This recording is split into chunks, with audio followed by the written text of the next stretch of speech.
Good morning, sir. Can we start? Yes, ma'am. Okay. Thank you. So once again, good afternoon to all of you.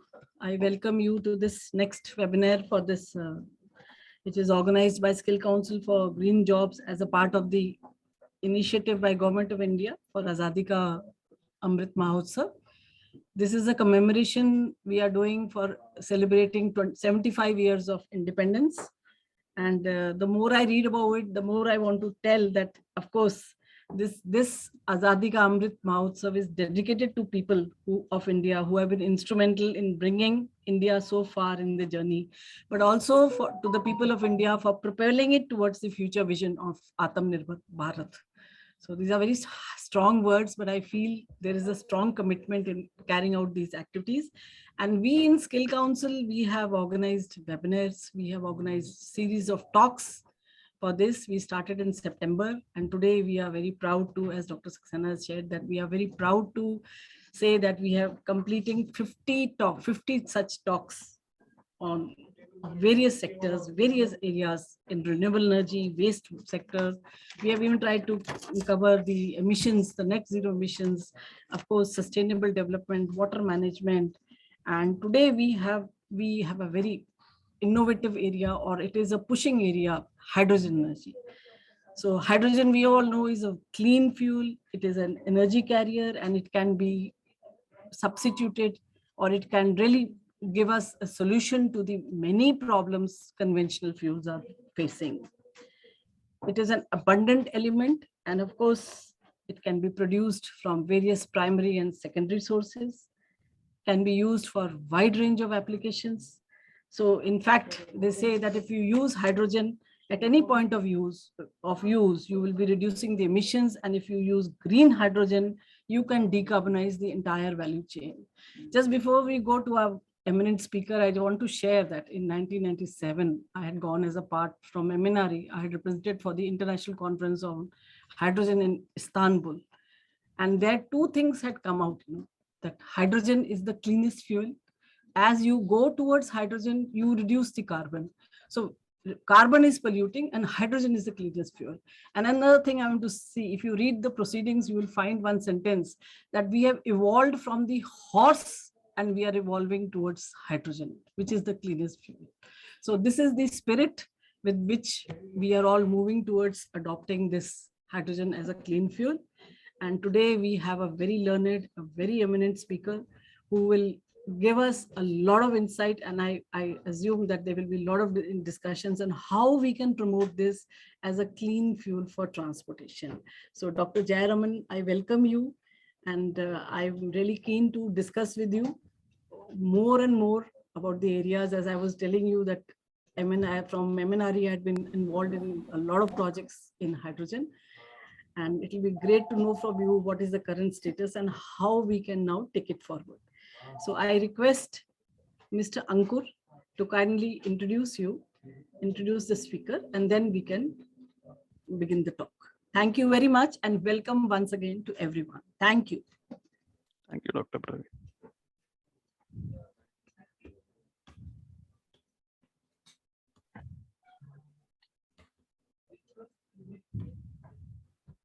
Ankur, sir, kindly unmute yourself. Ankur, you are mute. Now I'm audible? Yes, please begin. Yeah, I'm so sorry.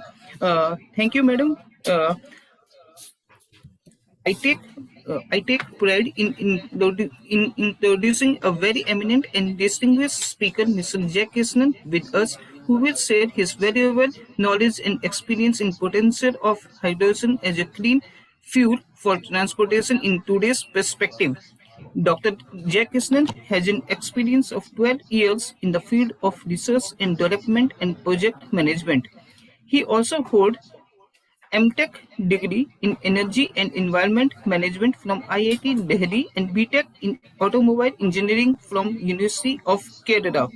He has experience of working with different Indian and Japanese automobiles OEMs and has been a part of BS6 says emission vehicles. He has also worked as a project scientist at IIT Delhi and has handled several research projects during his tenure.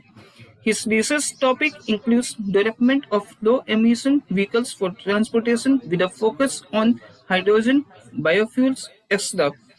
He was awarded the degree of Doctor of Philosophy for work in the field of application of hydrogen fuel for automotive and application from IIT Delhi 2018. He has several publications in reputed international journals. I welcome him once again and request him to take the screen. Thank you, Ankur. So first of all, I would like to thank Dr. Praveen Saxena and Dr. Saxena and Ankur and all people from the SCGJ for inviting me to this, allowing me to be a participant. In fact, such a diverse topic has been discussed, so it's really a pleasure to be part of this discussions, and I thank everyone for inviting me for this talks. So with that, let me share the screen.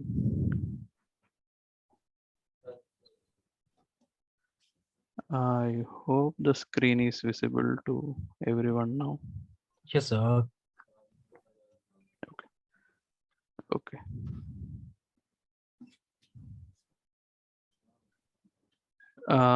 So as you all are aware today, the topic on which I will be discussing is basically the potential of hydrogen as a clean fuel for transportation in today's perspective. So when I say transportation, I will be more focusing on the roadways and automobiles, even though the air and shipping part is also a part of it. So moving ahead, first of all, a disclaimer. So whatever view or points that I am discussing here is basically personal and based on my research interest, and it in no way represent the views of Bosch in the company in which I am working. So having said that, maybe we can start the presentation. So first of all, coming to the introduction, we know why clean energy is required. So basically, primarily, there are mainly two reasons for which we can say this clean energy push is happening globally. First of all, it is the climate change. So we are all been taught and we are aware that how the global temperatures are rising and how the fossil fuel has been contributing to these greenhouse gas emissions and how the global temperature is increasing. So basically, there are several venues, and so we have come to a conclusion that we need to limit the temperature to not breach the 2-degree pre-industrial limit. So for that, we have to somehow reduce the emissions, which definitely indicates that we need to part ways with fossil fuel usage as much as possible.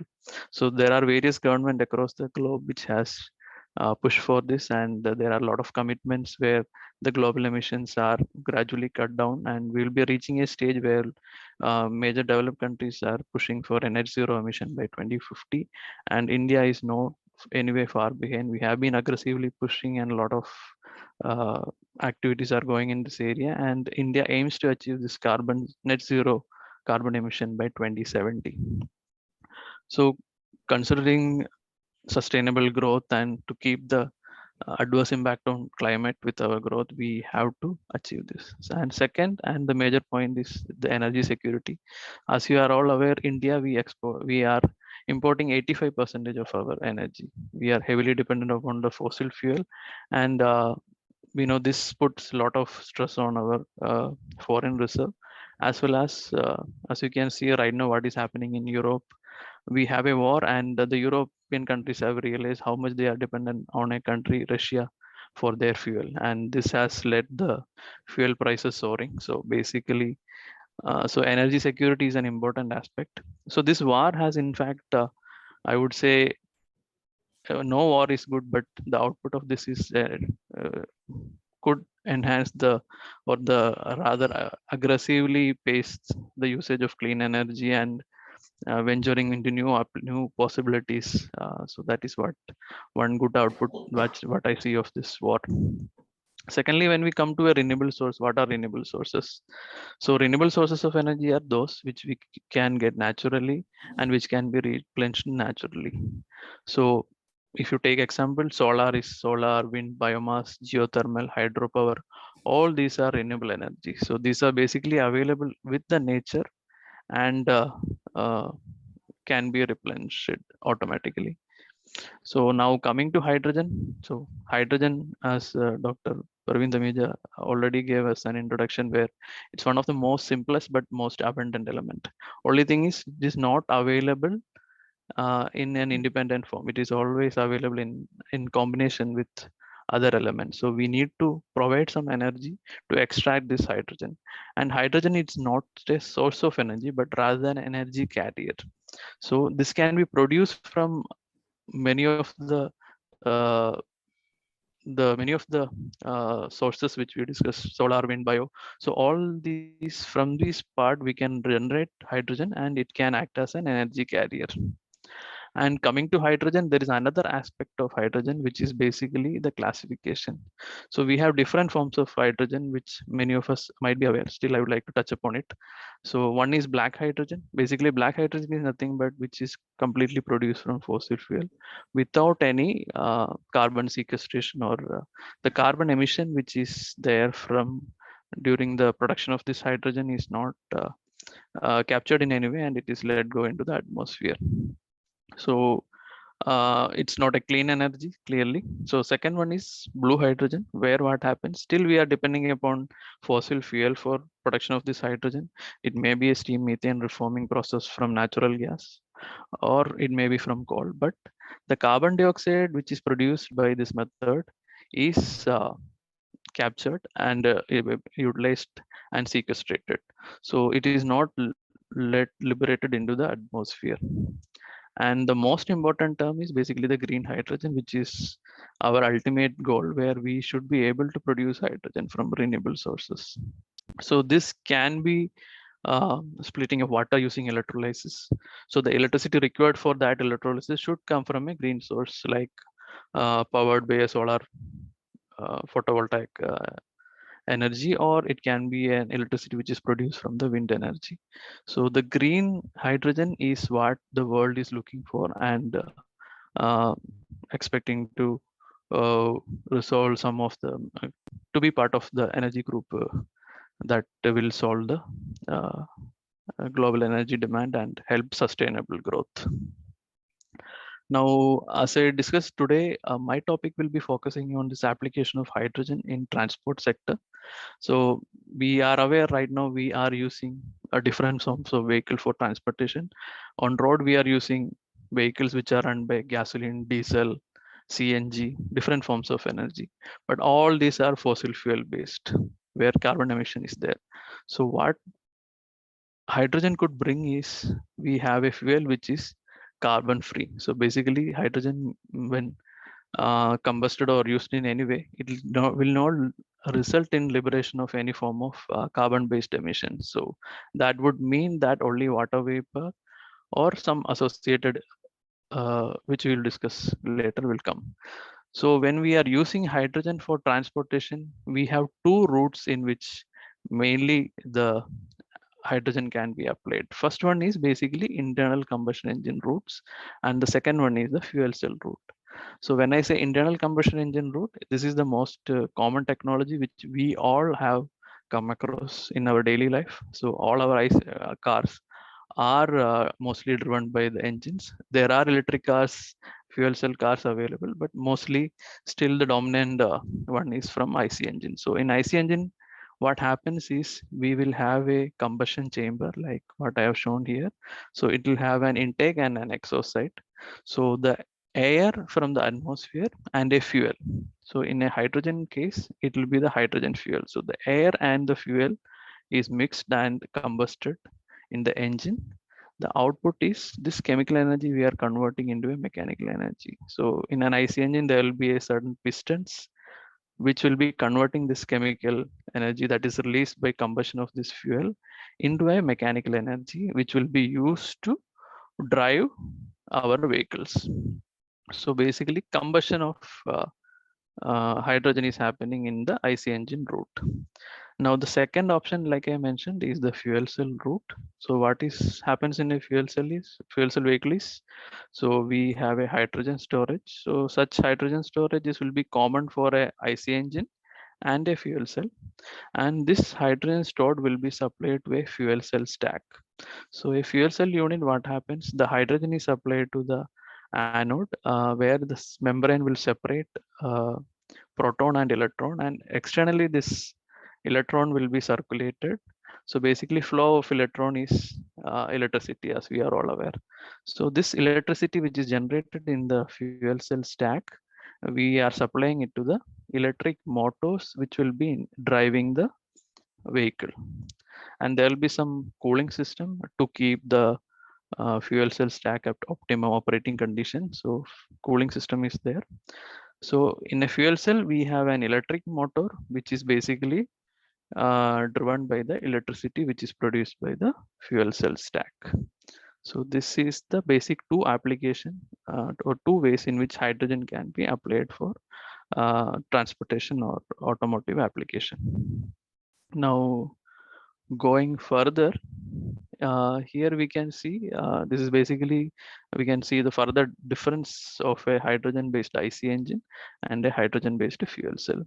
So you can see this hydrogen IC engine, we are using complete hydrogen, but combustion of hydrogen is happening.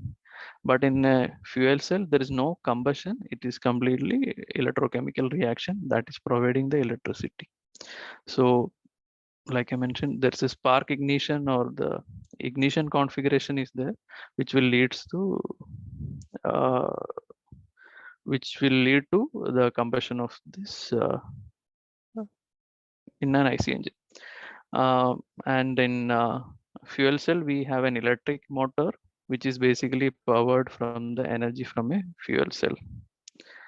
And coming to IC engine, again, like I mentioned, there is no carbon when we are combusting hydrogen. So there is no carbon from fuel that is emitted, but the air which we use for combustion basically involves nitrogen.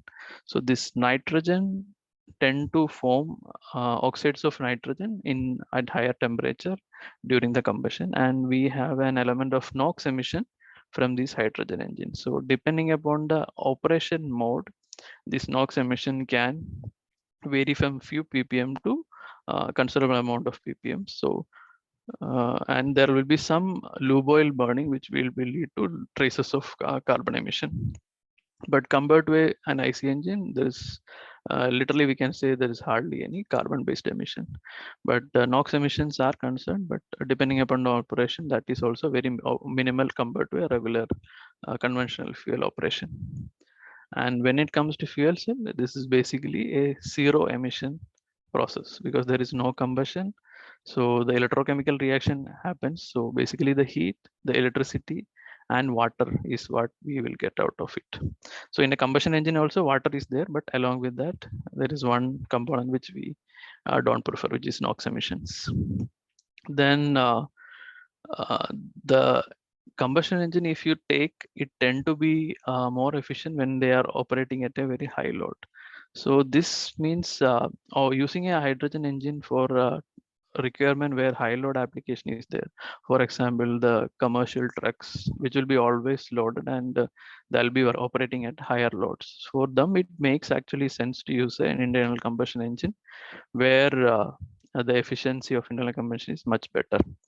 And for fuel cell, these are efficient at a lower loads. So it makes sense for application where frequent high load applications are not there.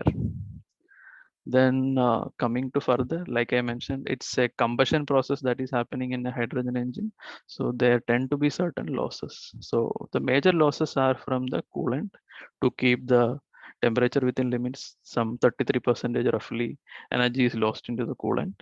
And similarly, the exhaust also energy is lost. So remaining roughly around 30 to 40% is what actually converted into positive work or driving the vehicle.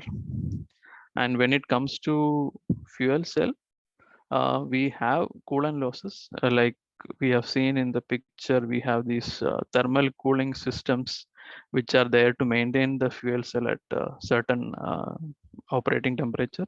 So there is 55 to 60% of energy that is lost for this thermal management. But there is no combustion, so there is no exhaust heat loss. And ultimately, fuel cell has a potential to give out an energy efficiency as high as 45 to 50%. So slightly better compared to the IC engines, but still uh, a similar ranges, I would say. Then another advantage that IC engine has over the fuel cell is that the fuel quality need not be very high.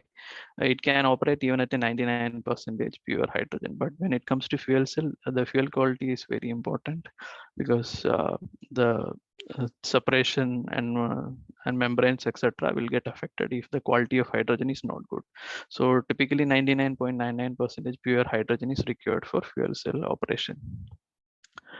Then finally, like I mentioned in the start, most of the engines or the vehicles which are operating right now with us is based on IC engine.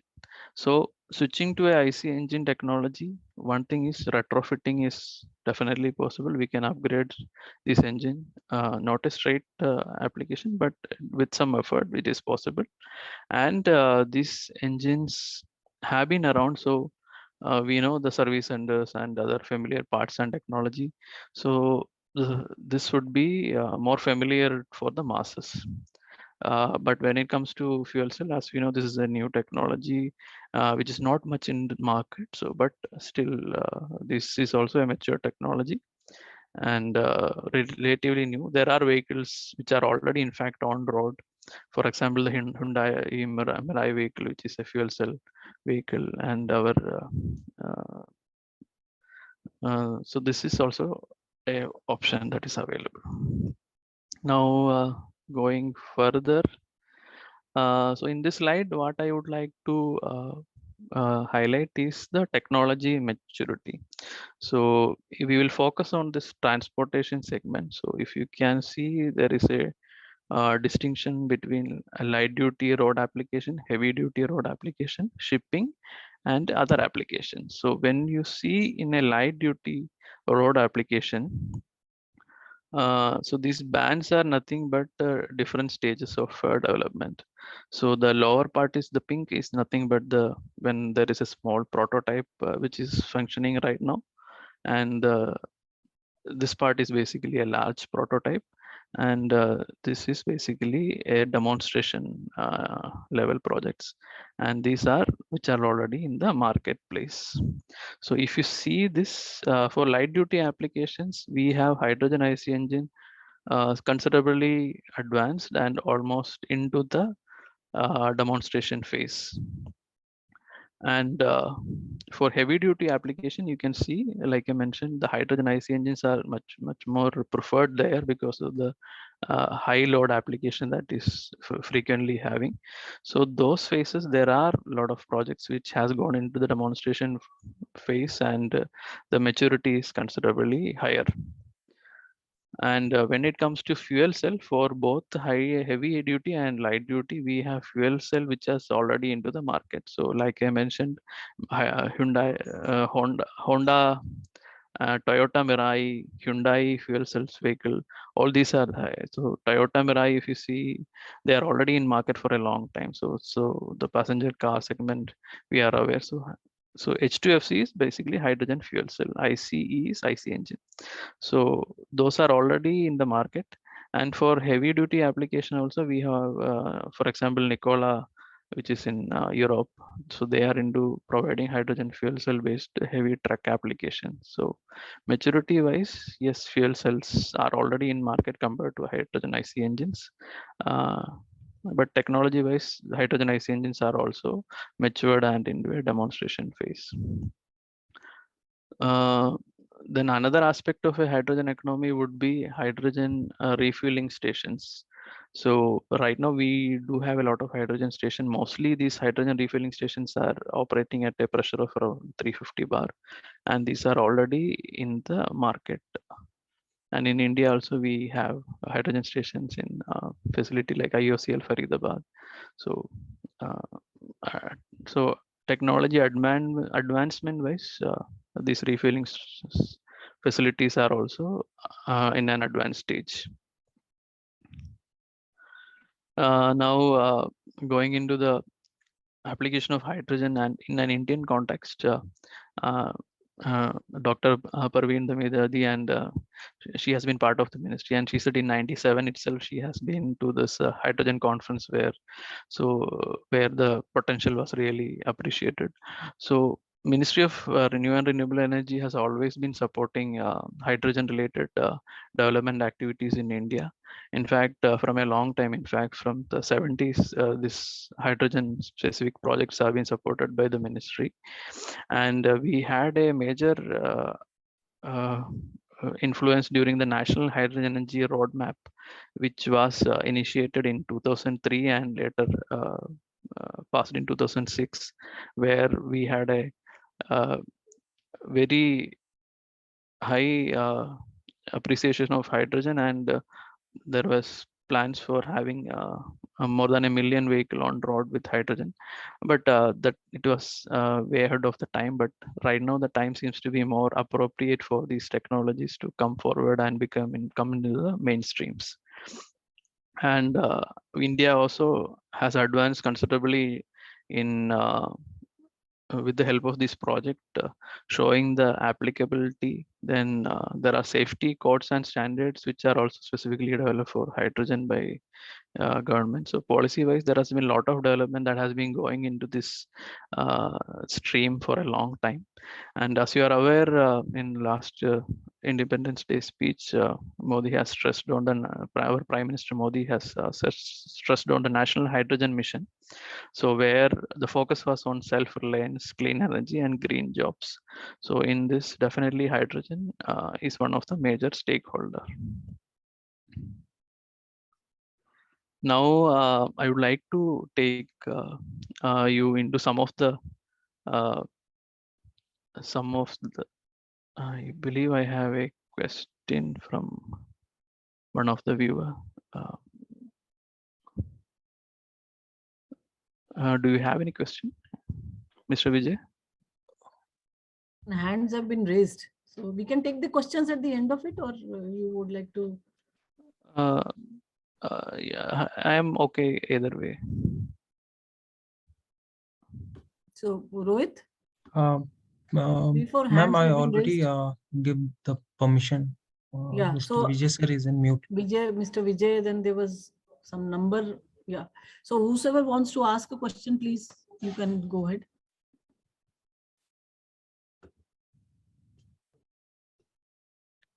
Hello, Mr. Vijay. I think you can continue. Yes, then maybe ask we'll me. take the questions at the end. Yeah. So some of the demonstration project which has taken place in India, which are recently, there are a lot of projects. I have just cherry picked some of the projects here. So as we have seen, the Ministry of New and Renewable Energy has been supporting a lot of development especially in hydrogen development in India for a long time. And one of the beneficiary was this hydrogen powered three-wheelers. So initially these projects were developed under the UNIDO ICHET sponsored project, and further demonstration happened with the support of Ministry of New and Renewable Energy.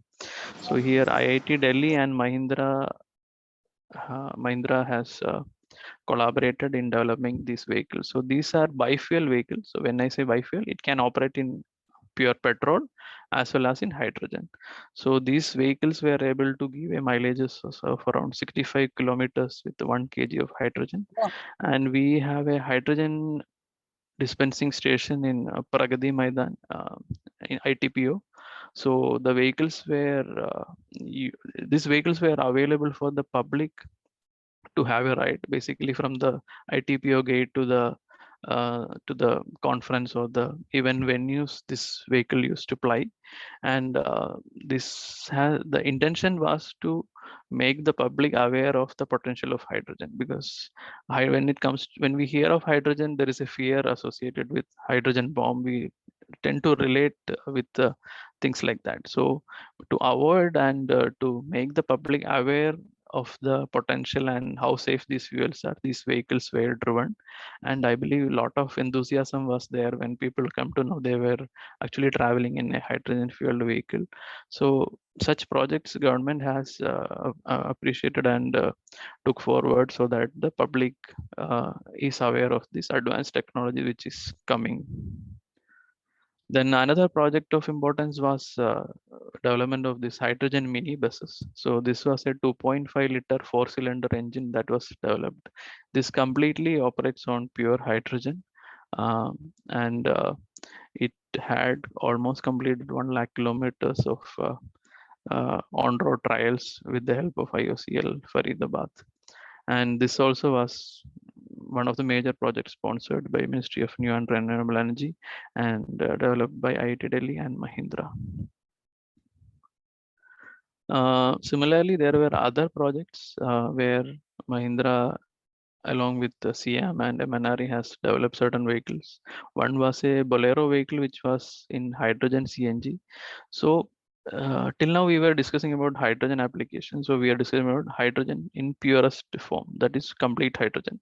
So there is a possibility that this hydrogen can be blended with other fuels like CNG or even diesel. So what happens is the amount of fossil fuel that is associated, whether it is diesel or CNG, is substituted by a cleaner fuel. So this won't be as clean as a pure hydrogen vehicle, but it is definitely a cleaner vehicle or reduced emissions compared to a pure fossil fuel driven vehicle. So there were two such projects. So one, a Bolero was converted where hydrogen CNG, so where hydrogen substitution was up to 18%, and we had a Mahindra Scorpio vehicle which was converted for hydrogen diesel dual fuel operation, where hydrogen was substituted up to 50, diesel was substituted up to 50%. So there were these projects which were on the demonstration level, taking the technology further.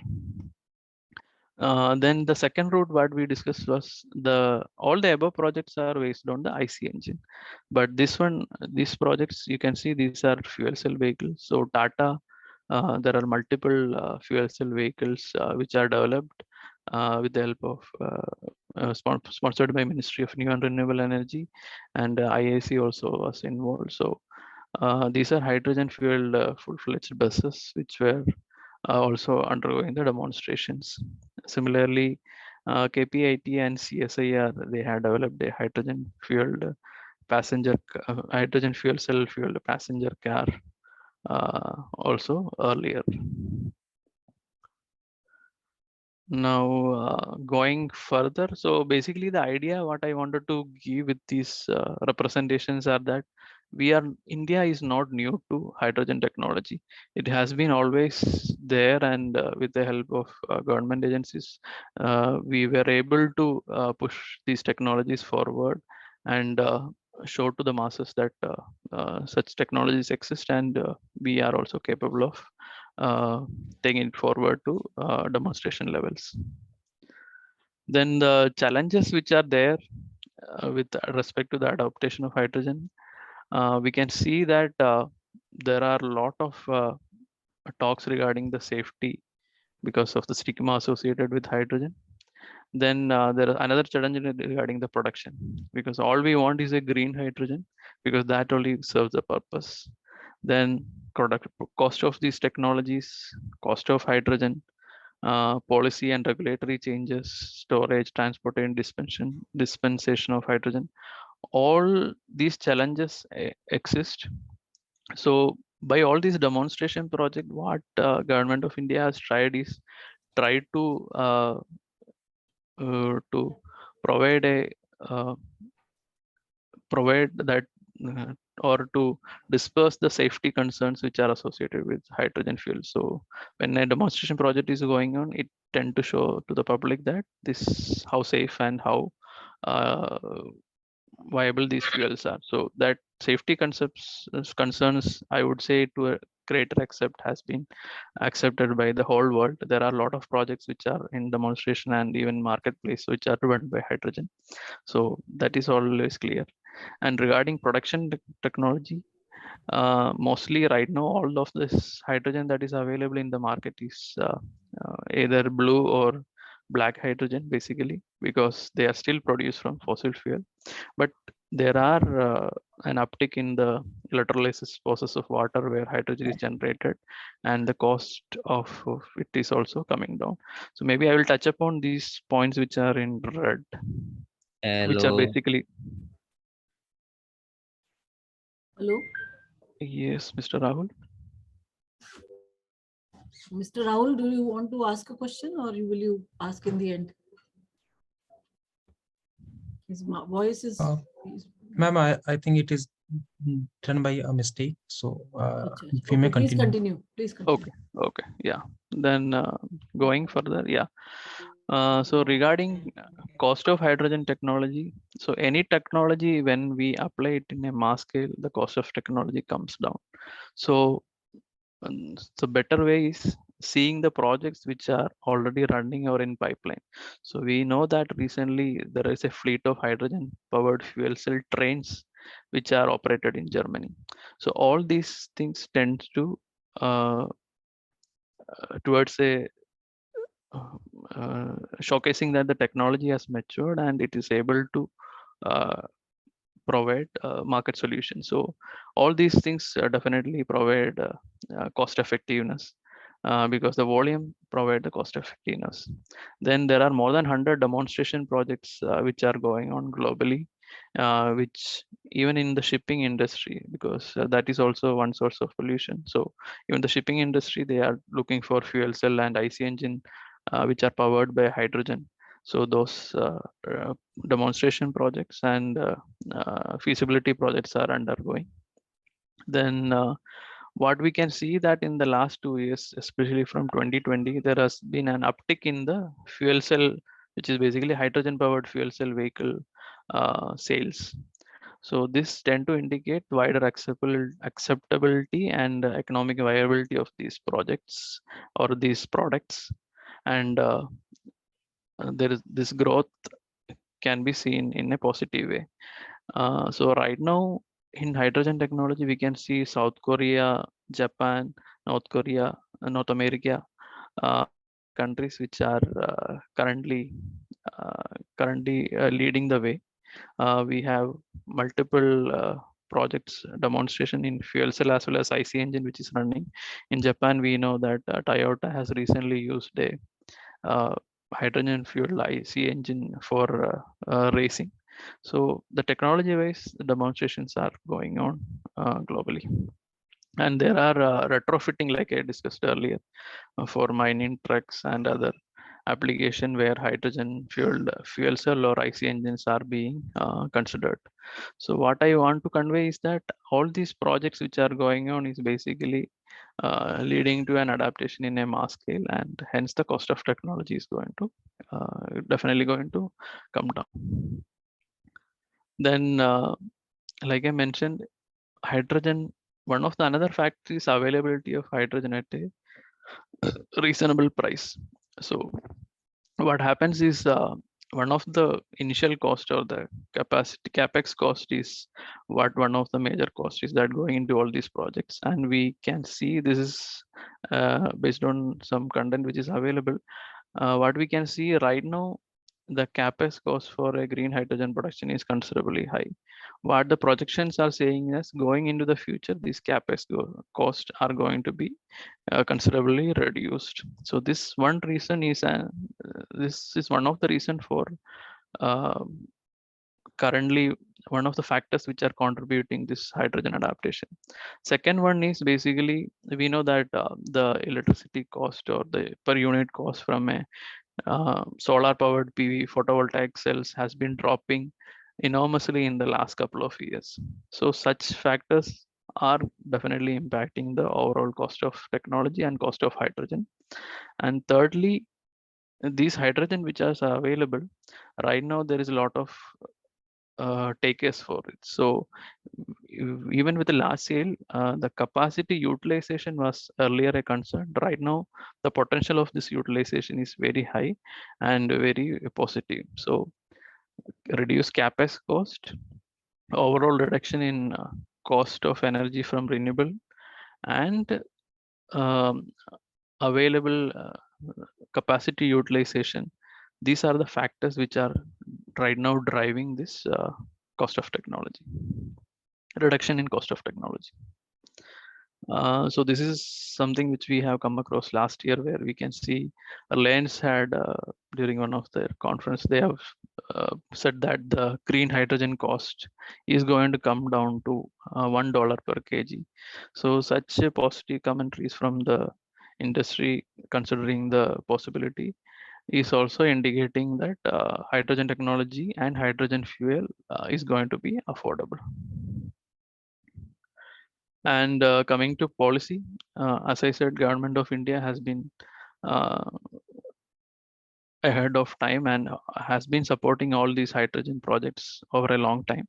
And in 2016 itself, we had the Ministry of Road Transport and Highway declaring hydrogen fuel as applicable for automotive application. Similarly, MORTH also specified the safety and type approval requirement for fuel cell in 2020. Also in 2020, this HCNG or the hydrogen CNG blend is also notified as an automotive fuel. So policy wise, there has been support from the government, and recently we know that there is a lot of production linked incentive schemes that the government is pushing, so that we have the manufacturing sector set up in India, and which will be focusing on among the different clean sources of energy, hydrogen also. Then coming to the infrastructure, so like I mentioned, for hydrogen to be successful, the infrastructure development is one of the major key. So here there is a huge investment that needs to be there, and for like I mentioned earlier, the utilization, once we develop the capacity, is also one thing. So the hydrogen technology or the vehicle which is going to use up this facility has to go up along with the infrastructure. So basically it's kind of a chicken and egg problem, but right now the things are in favor of these technologies. And what is happening is we have the globally what we can see is right now solar photovoltaic cell has taken off in a big way. In India itself, we know that the renewable energy from solar has gone up considerably, and the cost of the electricity generated is also very competitive. So what happened, these off-grid facilities where we can use a hydrogen electrolyzer where water can be split and hydrogen can be produced, which can be stored and utilized, is coming up in big ways. So this off-grid facilities are definitely offering new opportunities. Similarly, there are hydrogen pipelines which are already around 4,500 kilometers globally, which is transmitting basically the industrial hydrogen. So the technology is there which is showing that we have the feasibility of transporting hydrogen by pipelines. And thirdly, like I mentioned, one of another requirement as an infrastructure development is hydrogen refueling stations. So these stations are also continuously growing over the past few years, and globally we have more than 700 hydrogen stations right now. And as you can see, Japan, South Korea, China, they are leading right now with the more hydrogen stations available. In India also, like I mentioned, we do have hydrogen fueling stations. Limited, but yes, we also are going in that direction. Then there are some recent development which I like to highlight. So basically, you can see Toyota recently, not recently, it's more almost a year back, they have mentioned that the carbon neutrality is going to be one of their core. And for this, they have chosen this hydrogen powered IC engine and fuel cell routes. Similarly, Cummins is developing hydrogen fueled internal combustion engine. These are all heavy duty applications which include shipping and earth movers, etc. Then and Bosch also is working on this hydrogen technology. Then earth movers, JCB, they have developed a JCB unit which is powered by hydrogen IC engine. Then AVL, which is also one technology, and they are also developing hydrogen fueled internal combustion engine for carbon neutrality. Then in Germany, we can see Nikola They are driving hydrogen fuel cell trucks, and a lot of good volumes are seen there. So now coming to a conclusion, what I can see that technology wise, we have a lot of demonstration projects which are executed over the years. So definitely technology wise maturity is there, and there is a globally there is a push not only from government but also from industries, which is the difference this time around. So there is a clean push from industry as well as government towards adapting this technology. And one of the key aspect, like I mentioned in the earlier stage, is the need to maintain the global temperatures within the limits and energy security. And we have various automotive OEMs which is adapting different hydrogen technology. It can be either fuel cell route or IC engine, which is there. So we can see this, there is a lot of positive work, especially in the last 2 years, that has been going, which is leading to projects which are already either in a demonstration phase or which is leading to mass scale productions. So with that, I would like to stop my presentation. So, and I would like to take another few seconds just to thank the organizers.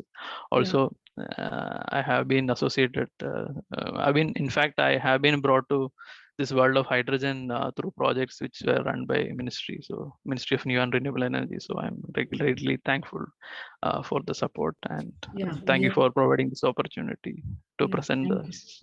Yeah, thank you very much. We have a couple of questions. I think from Dr. Srinivas, as he has been associated with these, has been with UNIDO, REC.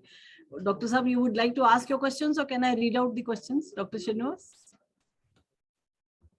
First is regarding the capital costs of hydrogen vehicle versus EV versus petrol at present and projected. So how do you see the capital cost? Like I said, any technology which when we adapt in a mass scale, the cost is going to high. Right now, the market right now is dominated by IC engines. So what blocking hydrogen is basically the infrastructure and the cost of hydrogen itself.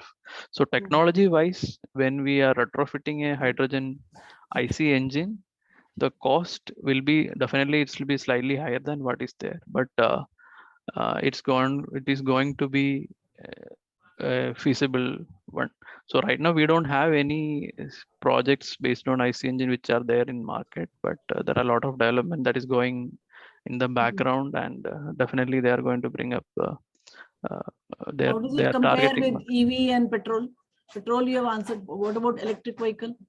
Electric vehicle, so when I say fuel cell vehicle, basically it's an electric vehicle. Only thing is, instead of a battery, we have a fuel cell that is powering the motors. So it is basically making vehicle an independent unit where you don't have to look around for or spend timing charging the vehicle. So if you have a hydrogen infrastructure, then definitely it looks more viable, because hardly few minutes it takes to fill in your hydrogen and take off. So cost wise, yes, this technology already exists. Like I said, Toyota Mirai. Our minister, Mr. Nitin Gadkari, is already using one of the hydrogen powered vehicles here. So yeah, so definitely it will on a mass scale, these are all going to be cost efficient, but definitely it is going to be higher than the IC engines which is currently there. So per kilometer also we are expecting higher costs. It depends upon the cost of hydrogen, but the hydrogen on a mass scale, the energy is higher, so it will tend to give a slightly higher mileage compared to a let's say a CNG vehicle. But then the cost of hydrogen, ultimately how much it is, it depends. Couple of follow-up questions, if I may ask, Dr. Damija ji. One is on what is your understanding of biomass-based hydrogen generation? Is it ready? That's one question. And second is, we are going to have EV charging stations, petrol bunks, hydrogen charging stations. How are we going to manage? Yes. So basically, hydrogen, what we are looking is green hydrogen, so which is from renewable sources. So one of the potential is from biomass. The other we talked about is from electrolysis of water. So all these routes are being, but provided the volume and the quantity that we are going to produce matches the market requirement. So such concerns are there. Then coming to the infrastructure, the petrol infrastructure is now completely developed, but we can see the charging or the electric vehicle infrastructure is on the rise, and there is a considerable support in government and other private companies that are involved. For hydrogen, the thing is off-grid hydrogen stations, so where fuels, where the electrolysis and electrolysis by electrolysis, if we can generate hydrogen using solar photovoltaic energy, that would be one of the major opportunity providing, because this infrastructure, there is a lot of investment that is going to need, and transporting hydrogen, which is very less dense, have its limitations. So if we have a large scale infrastructure development, then definitely these things are possible. But what I feel is this off-grid hydrogen stations will be more what we will see in the future, but that's what my feeling is. Because you have already solarized, they have put panels in most of the petrol pump stations. Yeah, and all that. exactly. But electrolyzer, it will again add conventional. If you are using energy cost, you will feel the cost will increase if you use through electrolyzer. Yeah, so already the cost which is from the photovoltaic sources are at par with the current conventional source. So that cost, yeah, slightly it is going to be higher, but then definitely over the term, considering the emission and other everything involved, so ultimately I think this will balance up. And there is one more question, last question, I think so. What is the preferred EV or hydrogen? What do you prefer, EV or hydrogen in the long run? So when I say about hydrogen, it's not that the entire market is going to become hydrogen. So all these technologies are going to coexist. So you will have a market share for hydrogen. You will have a market share for the electric vehicle. And there will be other technologies also which are there, because it's not that hydrogen is going to meet the entire demand. So the multiple technologies will be involved, and like a case-to-case basis, like I mentioned, mostly now the hydrogen is seen as a option for heavy-duty applications. So where electric vehicle is more into the light-duty application, where passenger cars or the two-wheelers are involved, but hydrogen we see more application in a heavy-duty truck and other off-grid applications. Maybe long-term, long distance we can have. Yeah, long overhaul, heavy load application, we see the hydrogen possibility. I think there's one question from Mr. Rahul. Mr. Rahul? Mr. Rahul, can you please, Mr. Rahul? Hello, Mr. Rahul. Kindly unmute yourself. And one Mr. Mayank also. Anyone of you can ask the question. Is he unmute, Rohit? Yes, ma'am. Yes, ma'am. Everyone is unmuted. Okay, before he asks the question, I can ask you something about thermal management. You said, in vehicles with your on fuel cells. We are using this PEM technology, solid polymer in the vehicles. Yes. Those, they are on 60-degree optimum, I think so 60. They are not very high temperature. How do you think that thermal management, what sort of heat? Because there's no heat produced. So basically this PEM typically operates 50 to 100 degree operating range. So in order to avoid that from overheating, you need to have this cooling circulation systems. So that is what I was mentioning too. Because these are the most relevant. Yeah. Yes. But what so about to the maintain membrane, so the optimal operation. Is it still expensive?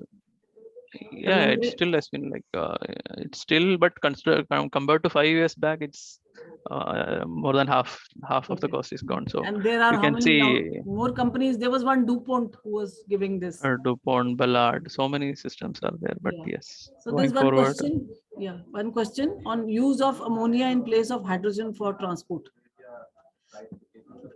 yes. What is the So possibility of using ammonia? so we have fuel cell which are driven by ammonia also, because ultimately the ammonia will be split to produce hydrogen, and then the hydrogen route happens. Uh, yeah, those clean ammonia also can be used. Like I said, ultimately it's the hydrogen that is generated from the ammonia that is used for further powering the fuel cell unit. But how do you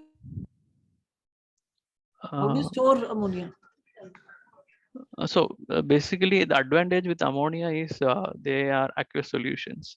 So the energy content which it can carry compared to a gaseous hydrogen is what make them more lucrative. So such applications possibilities exist. So whichever is optimal, because hydrogen in a gaseous form, it need to be compressed to very high pressure, let's say 350 or 700 bar. So this is also an energy intensive process. Yes. So and since the density is very low, still the quantity that is available after compressing it to 350 bar is also certain limitations are there. And what about safety will be better with ammonia? I think so.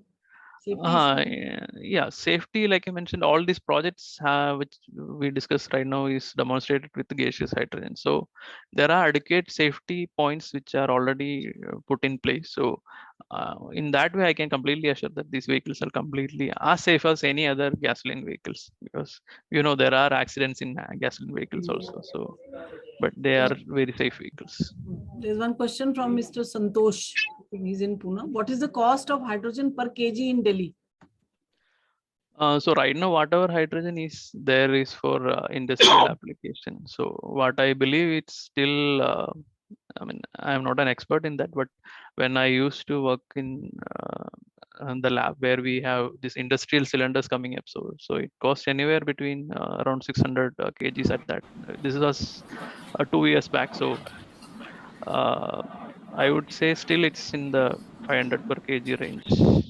But these are industrial gases. What we are speaking about is green hydrogen, which are from electrolysis, which are produced from mass scale, and and I believe the petrochemical industry, Reliance, they have projected that the cost ultimately is going to come down to 160 rupees or $1 per kg.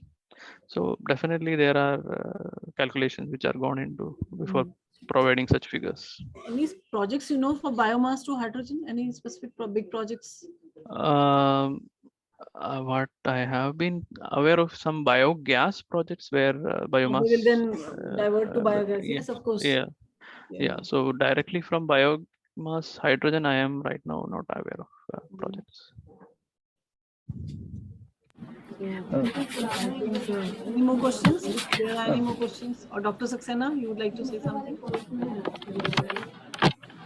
In fact, one of the most interesting webinars we had in the recent past. Dr. Dhameja, would you like to discuss something about our panel which we are planning on hydrogen speakers, or should I initiate that? You initiate. You please initiate. Okay.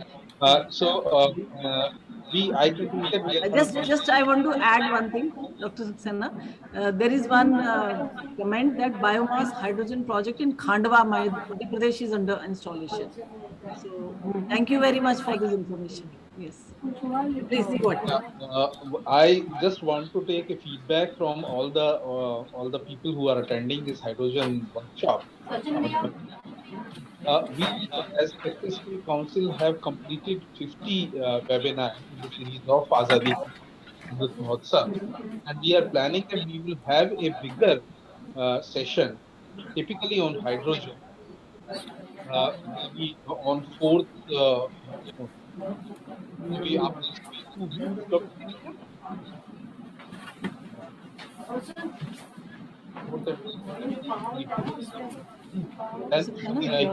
Yeah, your voice is cutting.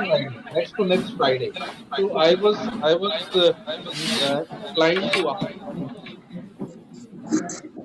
Rohit, can you please mute others? Yes, sir.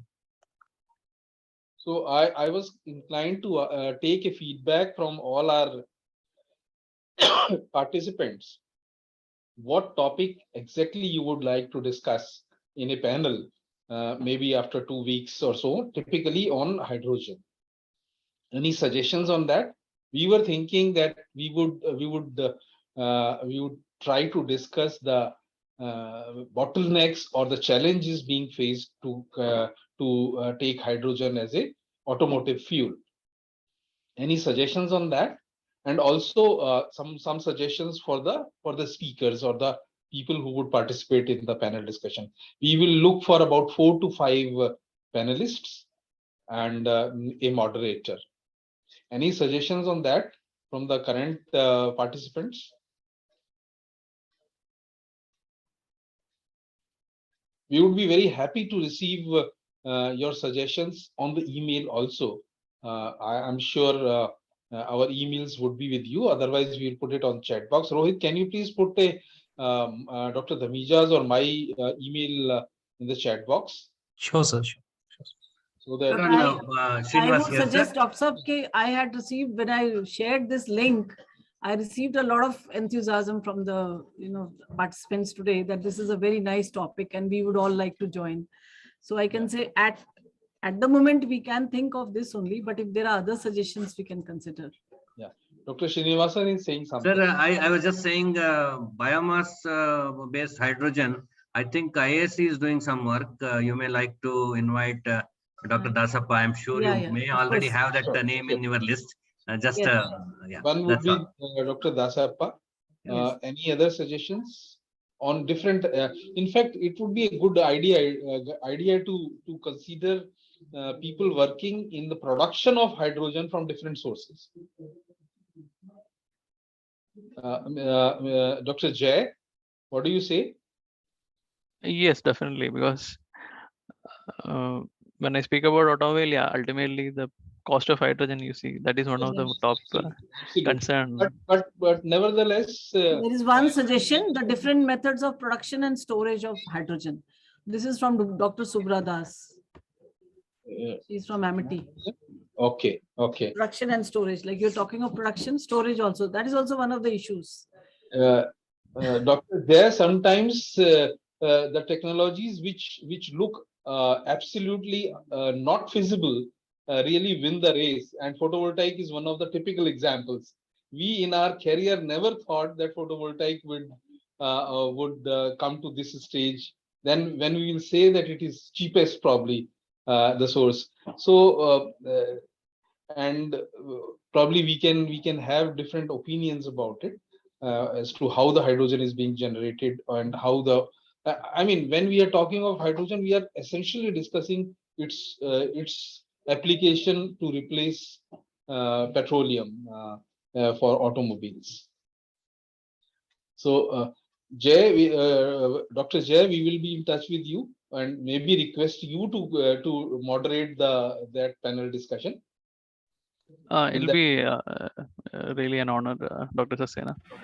Ankur wants to say something. Yes, please. Ankur? So I want to share my experience also. So recently, Germany has launched its first hydrogen-based plane on 22nd of August 2022, and it covers 1,175 kilometers in a single charge on 15th of September 2022. It means in only 25 days, it covers 1,175 kilometers in a single feeding. Yeah. Thank you. Thank you. Such informations are very useful and very encouraging also, frankly speaking, for those who are working in technologies. So with this, Dr. Srinivasan, we will be very happy to receive any more suggestions from you. Professor Dasappa, we will definitely invite. Jay would be there, maybe 1 or 2 more. In fact, we will look for about 4 speakers in the panel, and most likely we would have it on 11th or something like that. Dr. Dami? I think 11th. 11th Friday. Yeah, Friday. Yes. with this, I think we can conclude today's. We can have productions. All three aspects will be covered. Yeah. Sure.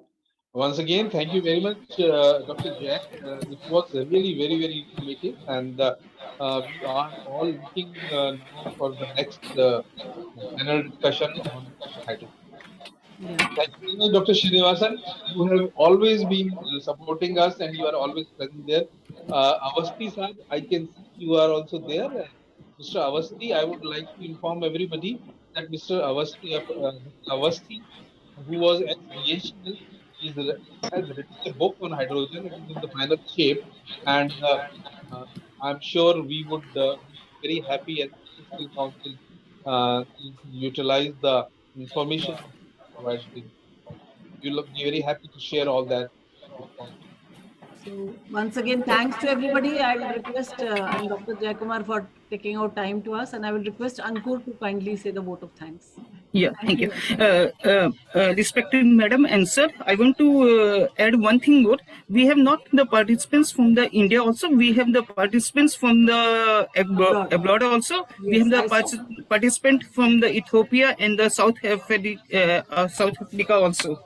Yeah. And on behalf of Skill Council for Green Jobs, I thank Mr. Jayakrishnan for sparing his valuable time in sharing his knowledge and experience. It was very informative and insightful presentations. Once again, I thank Mr. Jayakrishnan and would like to request him to associate with us. Thank you, sir. Thank you so much. Thank you, everyone. Thank you, everyone. Have a good day. Yeah. Thank you, Dr. Saxena. Thanks. Bye-bye. Thank you. Thank you. Thank you so much. Thank you, ma'am. Thank you, sir. There are a lot of compliments in the chat box. I hope I was able to. Yes. There are a lot of compliments. Yes. Okay. Thank you so much. Thank you. I really appreciate the opportunity. Thank you. Thank you. Jay, Dr. Jay, you can yes. planning the session on 11th. How you would like to conclude that, right? And we will be in touch with you. Sure. I will study more on those topics. Definitely. Thank you so much.